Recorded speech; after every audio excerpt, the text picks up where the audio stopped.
Riddle me this, riddle me that. Okay. And that's it for you. That was giving me props. Alright, Yeah, that'll be my turn. go stab away. That's perfect. And now you jab. Noxman, what do you do to the lizard in front of you? Dagger again. I'm gonna dagger him up. Does that do anything? Stab him. Wait, did you already roll an attack? Yeah. It's just taking forever to go. It's already on. Oh, already that on. one. 8. I Don't got think you. so. I don't think that's gonna hit. You try to follow suit with what you just saw, and you kind of give a little tap tap on your elbow that's of the arm that's holding the dagger, and you just let your feet come out from under you as you try to drop your full weight down onto the top of this thing with a people's dagger. But it doesn't work, and you just put your dagger into the sand next to him, and you are now uncomfortably close to this animal. And you can use your movement to just get back up if you'd like. I would like to do that. I want to stand right back up. I'm like, oh, I'm dusting myself off. Nobody saw that. Also, I'm out of order on the turn order. No, you're right. No, you're right where you should be. We're killing dudes Yeah. as we go. So Yeah, she was getting. I went back up and looked. You got a 15. Yeah. Oh, okay, cool. you're still up. Never mind. So, and I believe that's going to be everything for you, Nox. Is that correct? That's right. Oh, I wasn't holding the button. Yes, that's correct. Alrighty.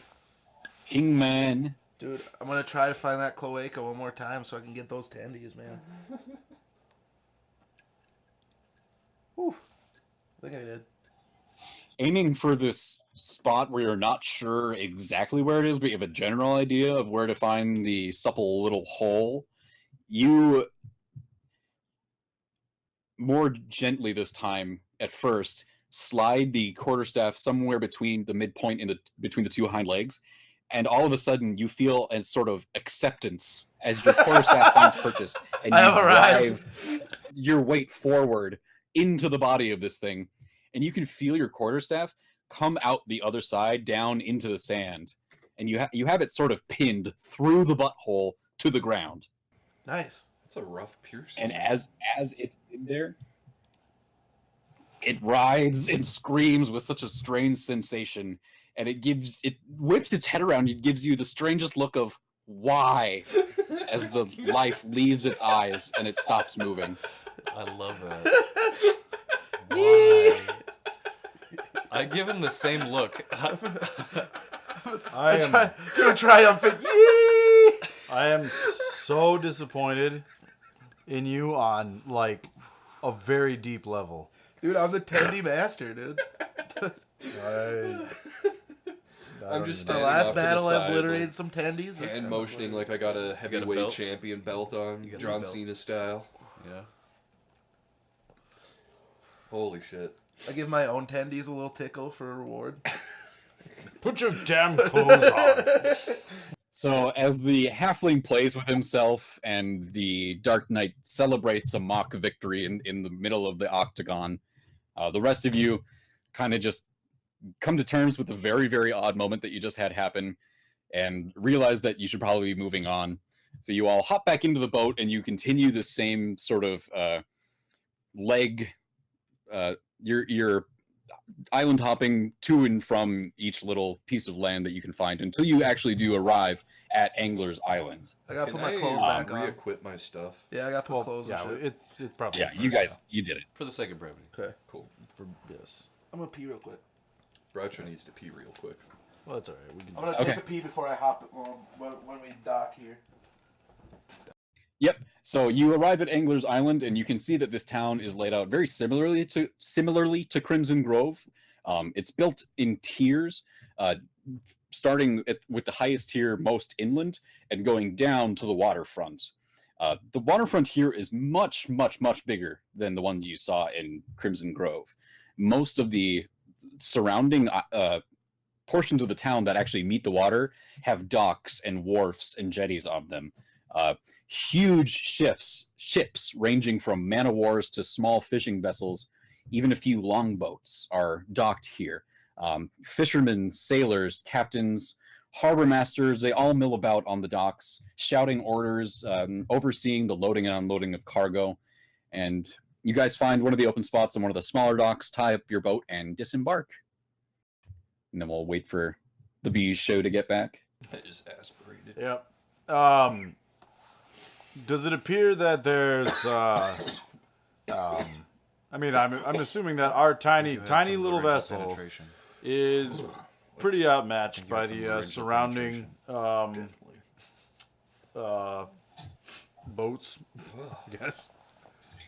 You found a place that was mostly populated by other very small boats that are on this dock. So you're in the sort of section for the smaller vessels right now. So there are some other day sailors and schooners and stuff all about you, but you're not too out of place. Did we happen to get a contract of what we needed to do here? Just so I can remember. I know we were investigating disappearances, but was there any like other information about it? I don't think there was. No, there wasn't. You kind of didn't have a lot to go off of, but that's one of the perks of working for the guild is this is a sort of nationwide organization. So if you go somewhere to do an investigation, you can check in with the local sort of arm of the guild and see who might be able to point you in the right direction or tell you who might know more. Okay. I think first things first, we need to maybe Patch yourselves up. well get Find a- first thing I think we should do is get in touch with the local guild. that, yeah. See respite with if their we're on guild. see if we're on a time frame, Well- and then probably be okay. Yep. Between your departure from that first island that you had arrived at and here, you've stopped and it's been 2 or 3 days. So you've had the opportunity to camp on one of the islands and get a full rest. So you guys are all healed up and everything. Fair enough. Let's search for the guild. All right. So yeah, I think first things first, we look for the local guild hall, I guess. Is Broadshow back? Yes. Oh, yeah, Yeah, He's yeah. back. Oh yeah. Okay. So as you guys walk off, you get off of your boat and you're walking up the dock. Like I said, it's very, very busy around here. It's going to be rare to find one of the waterfront areas that is not busy at any time of day. So with all these people milling about, go ahead and make a perception check to see if you can maybe notice any signs or flags or anybody wearing any of the armbands that signify members of the guild. 13. I'm still Perception. totally wrapped up in my fucking awesome crocodile suplex that I don't really notice much. You are like on another plane of existence mentally. Dude, I'm on like, I don't know, I'm just, Cloud 9. yeah. Mine should be coming in. I rolled 2 of them, I guess. Sorry. I'll take my first one if it pops up. What does it say? 14 What is it? if it doesn't pop up. Okay. Well, 14, 13, 13. Okay. So the Nox, being the tallest of the group, is able to see just a little bit better than the rest of you. And Nox, you see a gentleman standing nearer to the solid landmass that is Angler's Island. He's standing at the beginning of the dock. He's got one of the armbands on of the guild. He's a sort of you can tell by looking at him that he's got a sort of cockiness to him, but not in a mean or asshole kind of way. He's confident in his abilities. You can tell that just by how he's standing. So he's just kind of standing and watching that goings on, enjoying standing by the seaside and taking in some of the nice sea air right now. I approach and I flash him my headband, and it's the same sigil as the guild. And I say, "Greetings. We are Swift Guard. We've come to find the guild station." And he gives you a knowing kind of nod, seeing your headband on, and offers you a hand out for a handshake and says, "Good to hear it. My name is Tack, one of the guild representatives of Angler's Island. What brings you here? What job did you all take? Swift Guard, you said your name was." Aye. Well met. Yes, aye. That is we, a band of 4. We've come on a contract. It sounds like some of the local populace have been disappearing underneath suspicious circumstances, and no progress has been made. Hopefully, we can provide some assistance in the matter. And as you give him the sort of rundown of what brought you here and the description of the job, he searches for a moment, just kind of thinks to himself, and then nods. Yes, yes, I remember some sort of trouble in that regard. Follow me this way, please. Come. And he starts leading you further inland. And as he does, he explains to you a little bit the history of this town. He can tell that this is your first time here with your non-sea legs, and you guys don't have the accoutrement of the regular seafaring type. Angler's Island is one of the older cities in Danlin. It came up out of necessity of people not having a whole lot of good farming land and not a lot of natural resources at their immediately for their use. So they learned how to farm the sea, and it grew from there. And as you walk, you end up in front of what looks to be a wooden building. Very, very simple in its build and its edifice. The only door to this building is being guarded by a massive, massive man.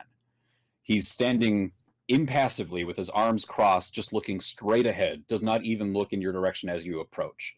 And Tack just kind of holds his hand up and says, "Now, this is going to be the best place to find any sort of information. He's not a guild member, but damn if I don't know anybody else who's better to ask for information in a pinch.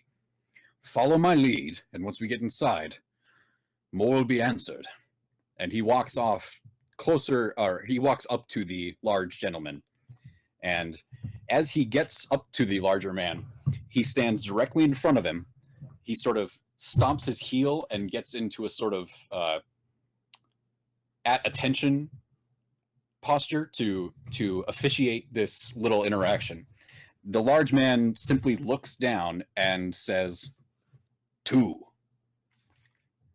And you see Tack nod, smile to himself, and he responds with 3.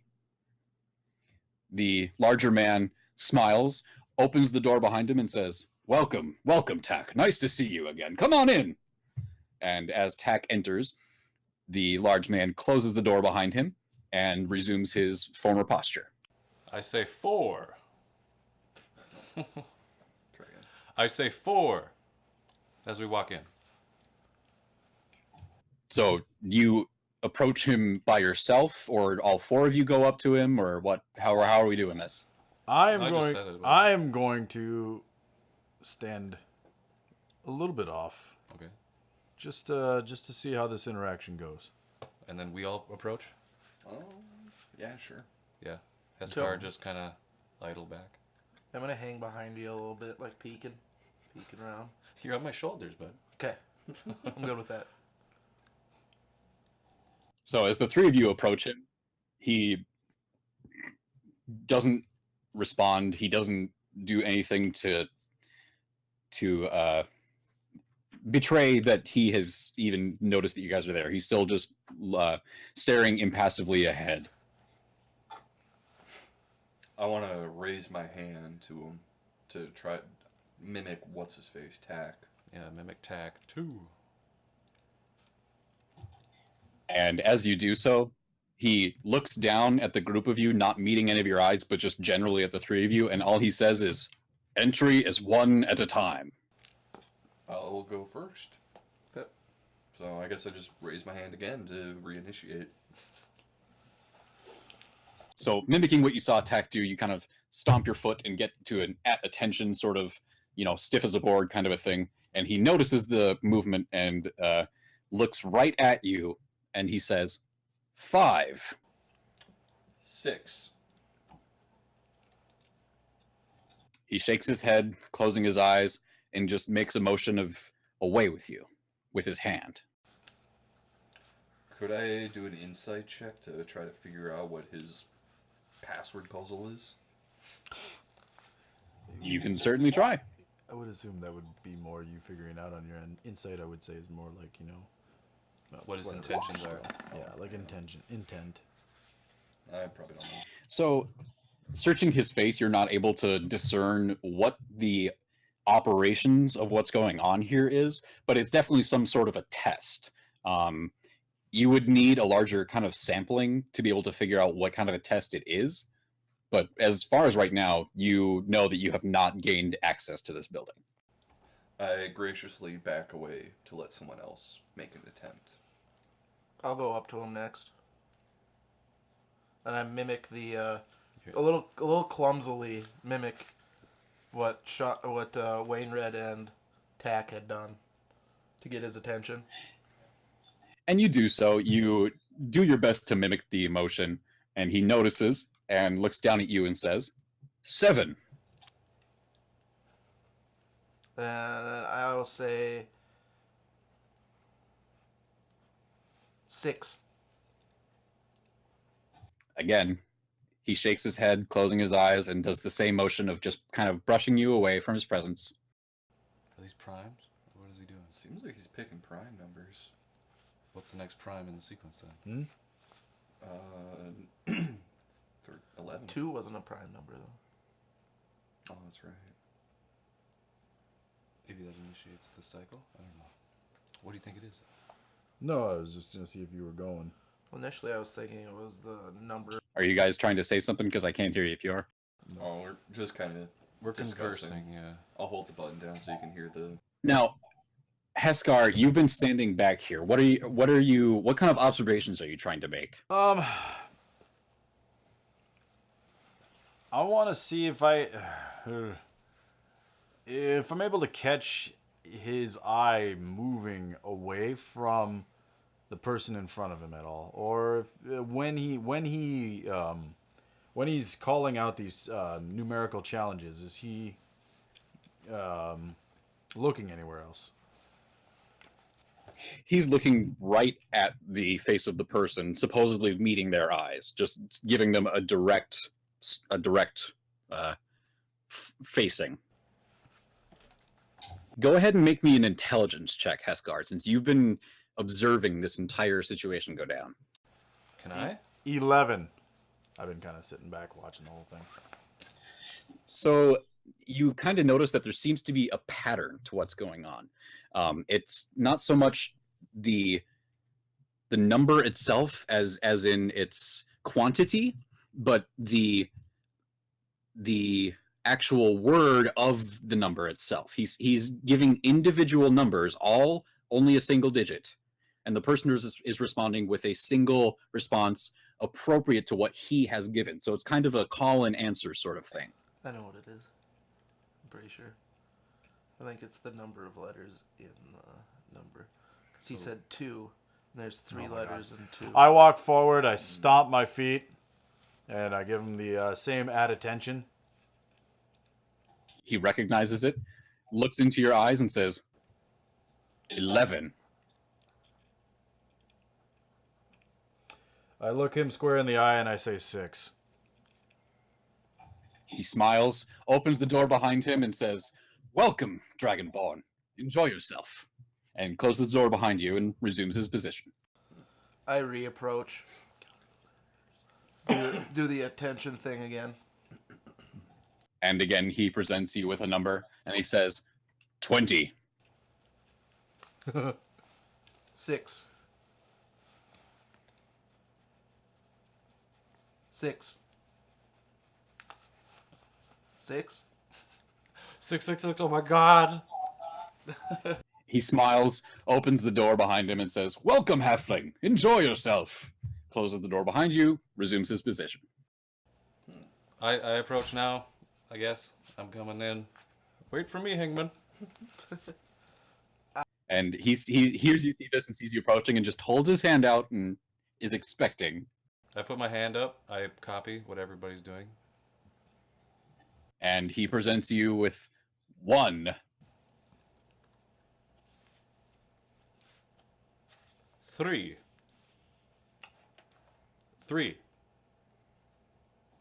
Smiles once again, opening the door and saying, "Welcome, Orckin. Enjoy yourself." And he shuts the door behind you. And as you enter the building, you see the rest of your compatriots and Tack.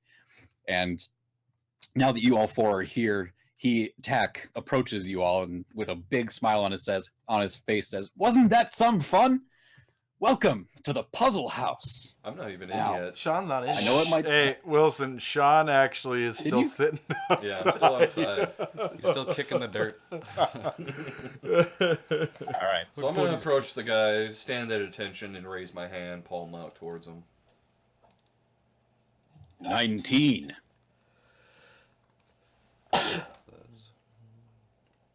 Count 'em. 8.